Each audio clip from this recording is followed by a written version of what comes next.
On 18 September 2024, Pakistan made a significant move by officially joining the International Transport Corridor, ITC. This corridor links Belarus, Russia, Kazakhstan, Uzbekistan, Afghanistan, Pakistan, and the ports of the Indian Ocean. This agreement is crucial because it will improve trade routes and boost economic ties in the region. This ITC is a multimodal corridor, meaning it uses different modes of transportation, such as road, rail, and sea, to move goods across multiple countries. By joining this corridor, Pakistan strengthens its position as a key player in regional trade, connecting Eurasian to the Indian Ocean. The idea for this corridor was first proposed in August 2022 during a meeting Uzbekistan and the Eurasian Economic Commission.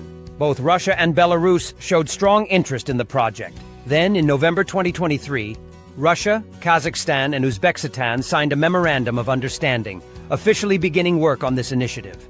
By April 2024, Belarus also joined, while Afghanistan and Pakistan expressed their desire to participate, finalizing their internal procedures. The roadmap for the ITC is comprehensive. It includes plans for developing cargo transportation, analyzing trade flows, introducing digital documents for smoother processing, and streamlining customs procedures to make trade faster and more efficient. For Pakistan, this is a major opportunity. By being part of this corridor, Pakistan gains access to new markets and more efficient trade routes. Its location, with ports on the Indian Ocean, makes it a strategic partner in global trade. The inclusion of Pakistan's Minister of Communication in signing the agreement highlights the country's commitment to making the most of this project, enhancing its economic and trade connections with the rest of the region.